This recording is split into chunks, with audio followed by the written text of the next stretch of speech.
Micheal Uram, 95 said all through Europe from 42 to 45. And I got 5 bronze stars for every battle that I was in. And I had 2 bronze stars for veteran. Okay, Mike, can you just kind of repeat what division you were in and 4th Armored Division. The 4th Armored was the one that broke the press. They're the ones that broke into Bastogne to relieve the 101st Airborne. Yeah. They were surrounded. So you relieved the 101st Airborne in Bastogne. Yeah. So you landed in So did you land in Normandy during the D-Day invasion, or were you like the second wave to come ashore? Yeah, the second wave was. Yeah, we had to wait for the heavy equipment to come in. Yeah. So you had to wait until the ships brought your tanks to shore? Is that what? Yeah. Okay. Okay, and then, well, so then was that like the day after D-Day when you landed, or No. do you remember how many days after? Like a week after D-Day or so. Yeah. I don't know how old it was, but it was awful cold. I know that. Oh. Yeah. You're talking about the water? But the water was on? The temperature was Oh. below Oh, six wow. below 0. Wow. Yeah. All right. Well then, what did you do during the war after you landed? Now you said you fought through France and went. I was a forward observer, and we always had 5 or 6 guys that were ahead of all the people that are going to follow me, and we would set up the outpost 5 or 6 miles, and I would have all the aircraft would come over trying to find us, because we were given an enemy to where we were, and that would send out the fighter planes, and they always found us, and that's why I had that 50 caliber, because I could spot them when they were coming, and I was a good sportsman with the 50 caliber. Yeah. And I shot down a couple of planes, but I didn't get no medal. Wow. This map is actually the route that they took. Oh, okay. Yeah. So you said the enemy. So you're a forward observer, and enemy aircraft were looking for you because you were relaying enemy positions back to the rest of the unit. Is that? Mm-hmm. Yeah. So did you actually drive the tank, or did you operate the machine gun in the tank? I rode in the Jeep and a half track. Oh. I was a 50 mil. I was the 50 caliber machine gun on the half track. Yeah. So that would keep the pilots up higher. Yeah, yeah. So keep them away from the troops, keep them up high so they couldn't come down and shoot the troops? Yeah. Okay.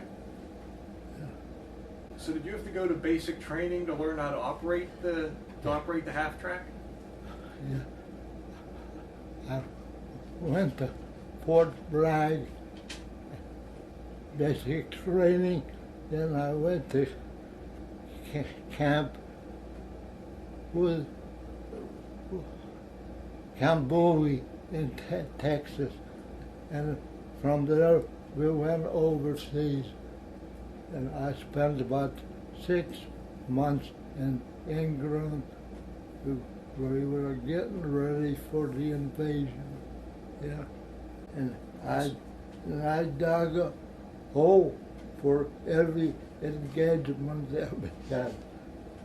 I dug a hole for protection. Oh, okay, a foxhole. Yeah. They call them trench, but all trench, no,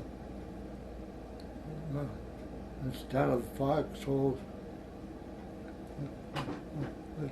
He done this enough to be about below ground.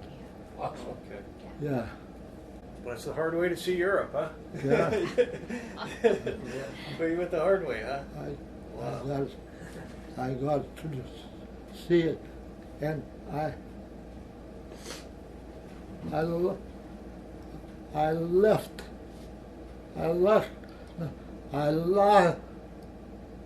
No, I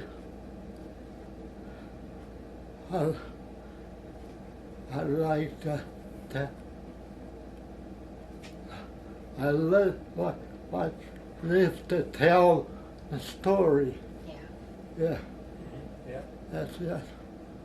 Oh,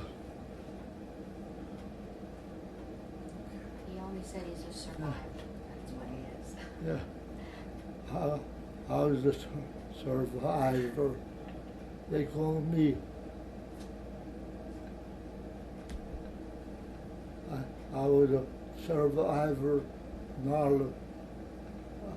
a hero. I was a survivor. Yeah. And like I say, my colonel from World War II became the Army Chief of Staff.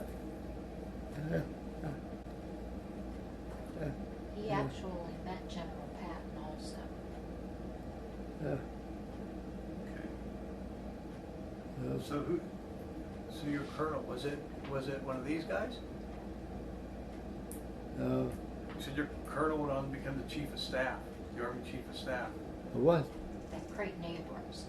Oh, okay. That Is was- that who this? Yeah. Creighton Abrams was his thing, but Yeah, operationally. But his general was General Patton.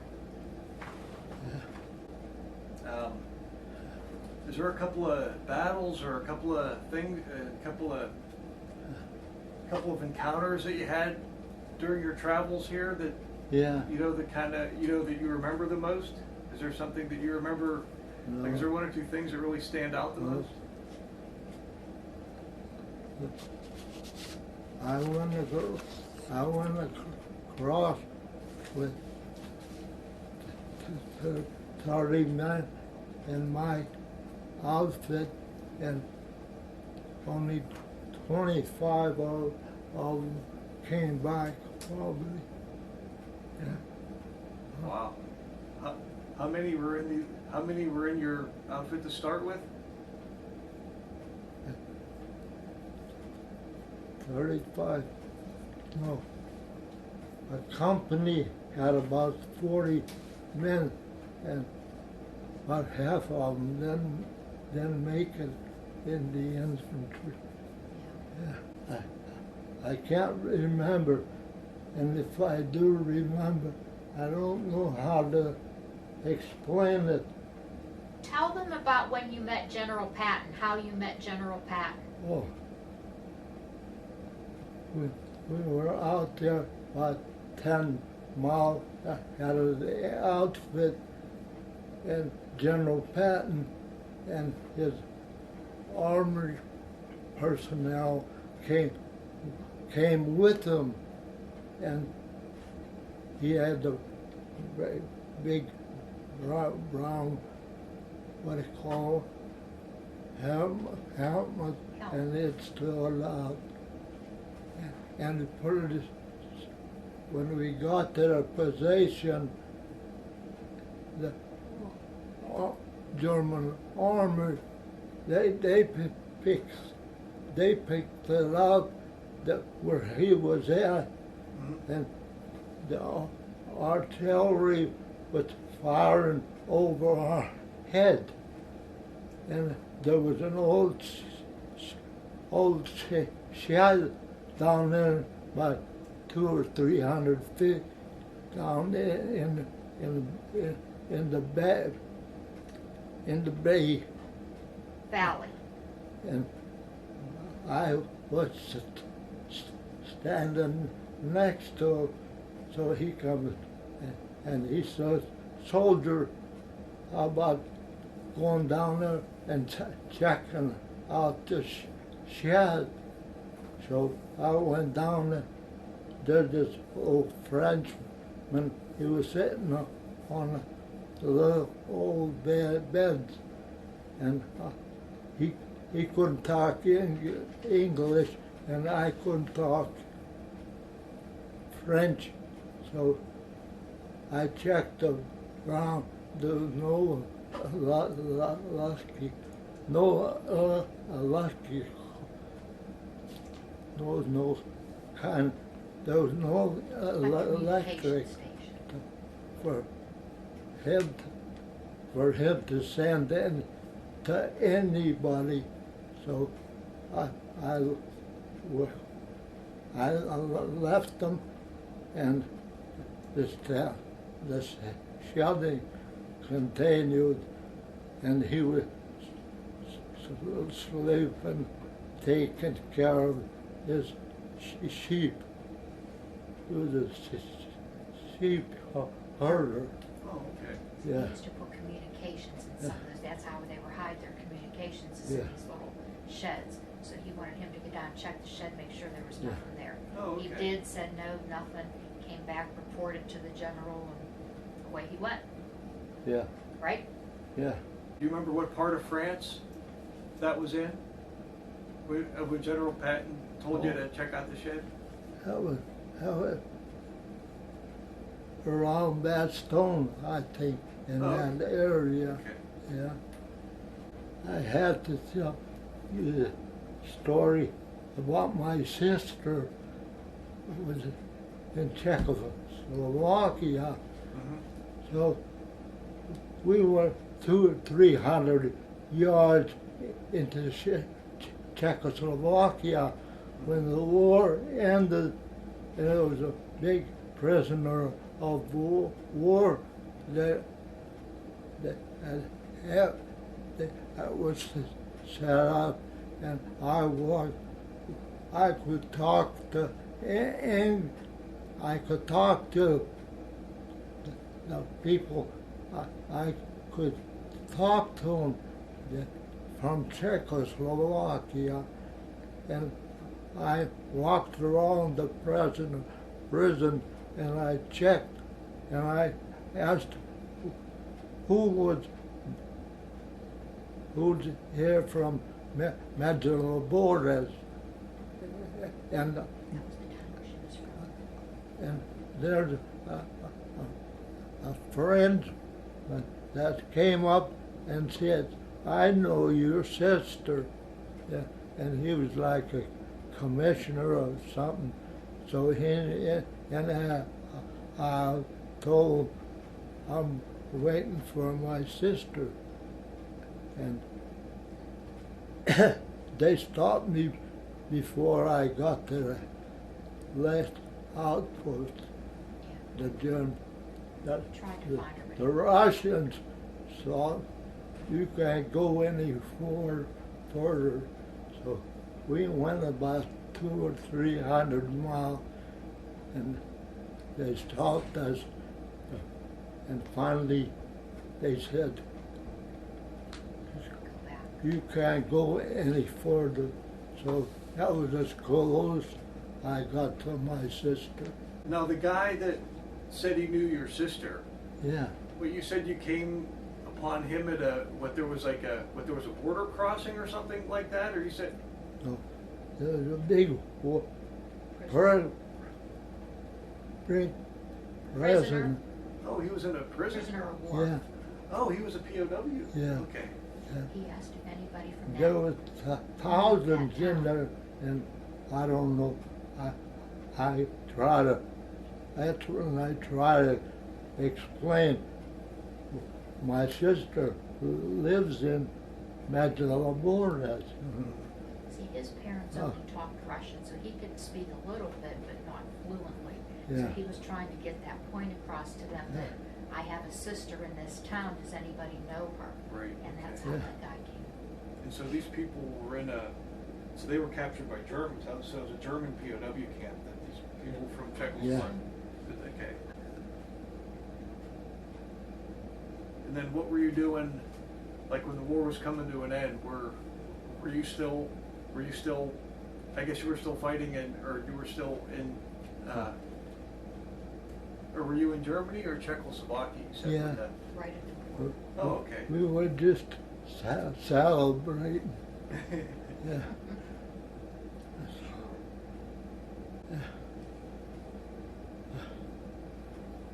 And so you were like on duty when word came by that the Germans surrendered. Yeah. Okay. Well, the anniversary of D-Day is coming up. Do you think back to your service in the war? Whenever you think about the anniversary.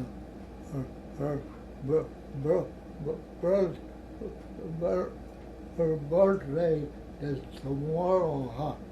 What do you call it? He's asking you about D-Day. Do you ever think back Oh, about that day? no, You try not to remember that? no.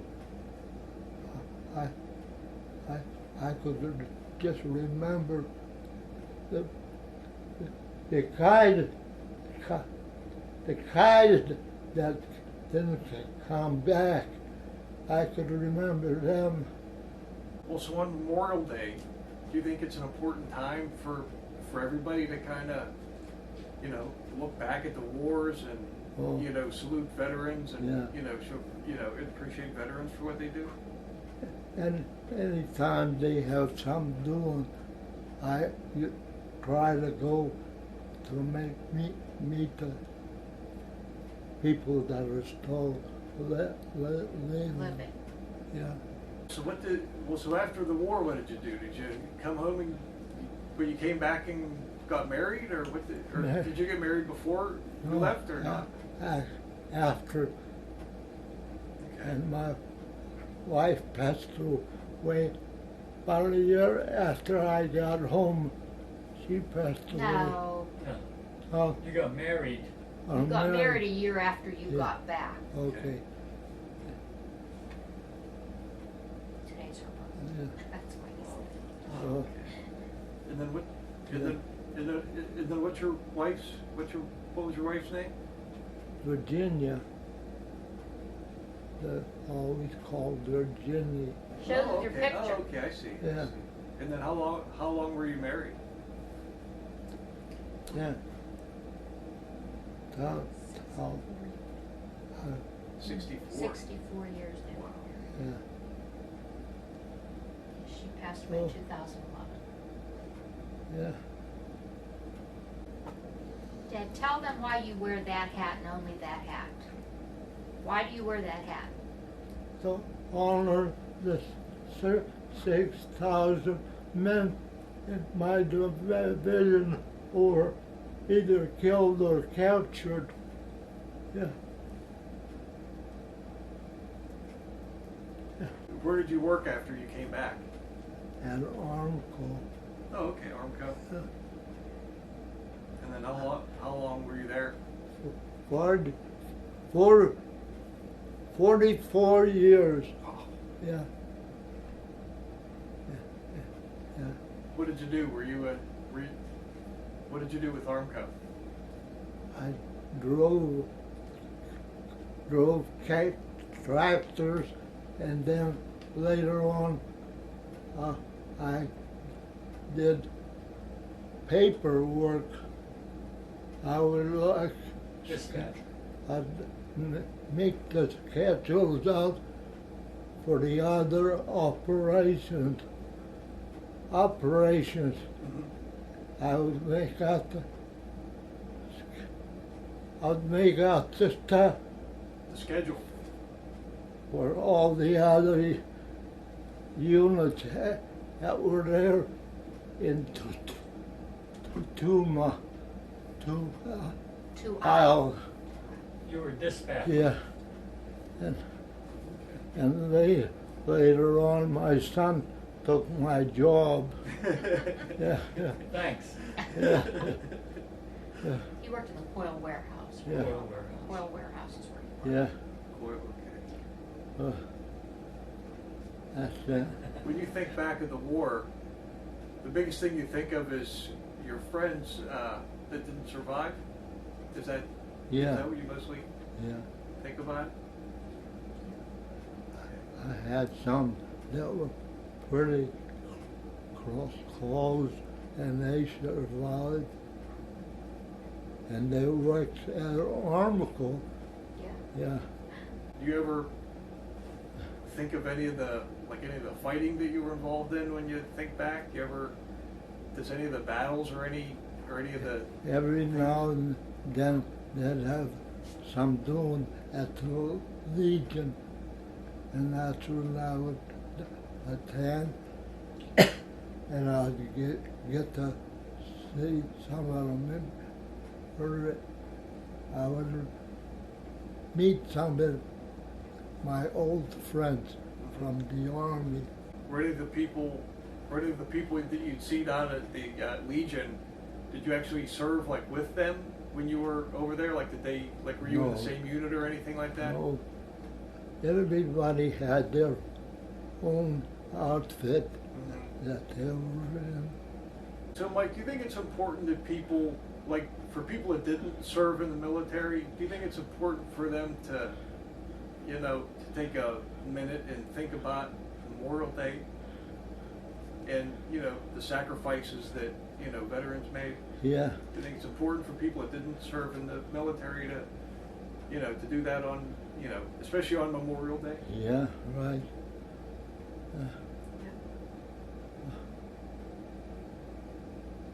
I still always march in the military parade that they had. I always marched in that. Was he a member of the Legion in Lyndora?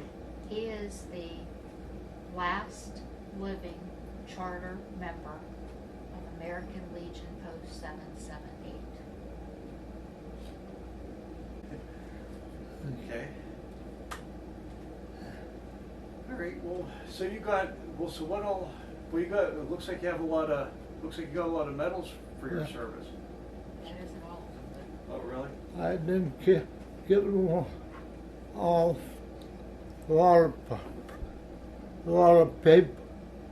If I told you some of the stories, the officer always got them but big, Uh-huh. you know. It's still that way. yeah. Uh, He does have 2 Bronze Stars and a Purple Heart. yeah. There's the story of how he got the Bronze Stars. He, so I don't- Purple Heart, was he? So was he injured? I don't take. We're talking here. I'm a big hero, but I'm only one of the survivors Oh, yeah.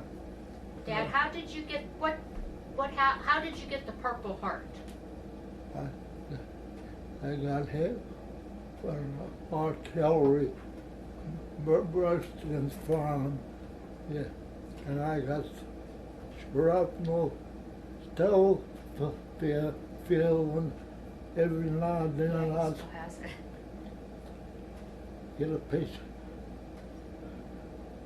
You got shrapnel Shrapnel, yeah. from artillery. Yeah, so this Tom was always almost shot off, and they just put some tape at that time. So I had this car for about 70 years, and it finally went. Yeah. Well, so what, is there anything else that you think people, the young people today should know about the war and the people that served in it? The only thing I remember is my brother who started as a Dad. yeah, my brother started as a school teacher in the Lyndora school. He became a Principal? No, coach of the Steelers. oh, Oh, okay. yeah, Oh, okay. So which one of your brothers coached for the Steelers? Paul. Oh, He just passed away here in October. Of 2017. Yeah. He was Steeler coach for 10 years. Yeah. all right, Mike. Hey, well, it's great to meet you. I appreciate you letting us come in and talk to you for a little bit today. Okay.